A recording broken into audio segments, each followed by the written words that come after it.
हाँ, बकवास पर आपको खुश आमदीद। हसरत ड्रामे का इख्तिताम होने वाला है। इसकी सेकंड लास्ट एपिसोड में आप देखेंगे कि अरहम तो अब पछतावों में घिरा हुआ है। किसी तरह सनाया इसे माफ़ कर दे एक बार, लेकिन सनाया जो कर रही है ना, बहुत अच्छा कर रही है। ऐसे मर्द के साथ ऐसा ही होना चाहिए। इसे माफ़ कर देगी, फिर से वही सब करेगा। ऐसे बेवफा मर्द को ऐसी ही मार मारनी चाहिए जैसे सनाया मार रही है कि मुझसे कोई उम्मीद मत रखना, सब कुछ पहले जैसा हो जाएगा। वो सनाया की मिन्नतों पर उतर आता है कि ऐसा कब तक चलेगा। खैर, वहीं फबीहा को अब जाकर एहसास हो रहा है कि वो कितना गलत थी। अपनी हसरतों को पूरा करने के लिए इसने सबके साथ गलत किया, सनाया, बच्चों के साथ। मर्द तो होता ही बेवफा। ऐसे में हमज़ा अपनी मोहब्बत के हाथों मजबूर, फबीहा के लिए परेशान, और ये बात फ़रहीन को परेशान कर रही है। वो अपनी माँ से बात करती है कि आप अरहम को फ़ोन करें, इसे कहें कि फ़बीहा को यहाँ से लेकर जाए। जिसके बाद आप देखेंगे कि फ़बीहा की माँ अरहम से फ़ोन पर बात करती हैं कि देखो बेटा, गलतियाँ इंसान से ही होती हैं, फ़बीहा से भी हो गई, लेकिन बेटा अपनी औलाद की खातिर ख़त्म करो ये नाराज़गी। ऐसी बातें जितनी जल्दी ख़त्म हो जाए, रिश्ते इतने ही मजबूत रहते हैं। जवाब में अरहम कहता है कि फ़िलहाल तो मैं इससे दूर रहना चाहता हूँ आंटी।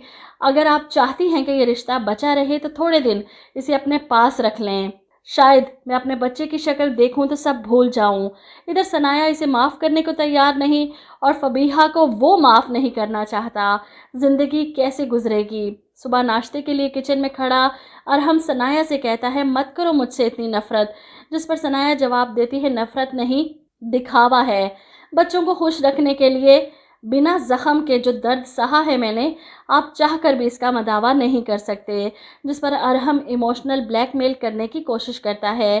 कितना ज़ब्त कर लिया तुमने खुद को सनाया, लेकिन मैं कैसे ये सब ज़ब्त करूं। सनाया कोई मारे या ना मारे, लेकिन मुझे ये तन्हाई मार डालेगी। बच्चों के होते हुए इसे अब किस तन्हाई का रोना। ले आई फबीहा को अपनी तन्हाई दूर करने के लिए किसने रोका है। सब कुछ करने के बाद मजलूम बन रहा है। वहीं हर कोई सनाया को समझाने पर तुला है कि अरहम को माफ़ कर दे। हादिया भी फ़ोन करती है कि बहुत अच्छा किया जो बच्चों की खातिर आप वापस आ गईं। मियाँ बीवी के रिश्ते में बच्चों की बहुत अहमियत होती है। आप प्लीज़ भाई को भी माफ़ कर दें, वो अपनी गलतियों पर पछता रहे हैं। जिस पर सनाया जवाब देती है, मैंने तुम्हारे भाई की दी हुई हर सज़ा भुगती है हादिया, मगर अब मज़ीद कुछ सहने की हिम्मत नहीं है मुझ में। वहीं सनाया का भाई भी इसे समझाने की कोशिश करता है कि तुम अरहम को एक मौका दे दो, माफ़ कर दो इसे, और अब दिखा देंगे कि अरहम डिप्रेशन में है। सनाया से माफ़ी नहीं मिल रही। फबीहा की माँ का फ़ोन आया तो उससे मिलने उसके घर चला जाता है, लेकिन अभी दरवाजे पर ही खड़ा था जब फबीहा अपनी माँ को बताती है अपनी सारी करतूतें कि मैंने सनाया के साथ बहुत बुरा किया। मैंने जानबूझकर एक्सपायर्ड दूध के डब्बे फ्रिज में रखे, और हमको लगा कि सनाया ने जानबूझकर मेरे बच्चे को मारने के लिए ये सब किया। वो मज़ीद खड़ा इसकी बातें सुनता रहा, जो अपने हर जुर्म का एतराफ़ करती रही अपनी माँ के सामने। इसकी वालदा सुनकर परेशान, और अरहम एक बार तो आएगा इसके सामने इसे बुरा भला कहने।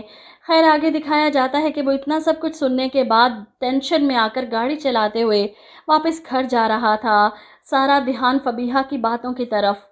कितना बेवकूफ़ था मैं, जो उसकी बातों में आकर अपना हंसता बसता घर उजाड़ बैठा, अपने बच्चों को बेघर कर दिया, और इन्हीं सोचों की वजह से इसका बुरी तरह एक्सीडेंट हो जाता है।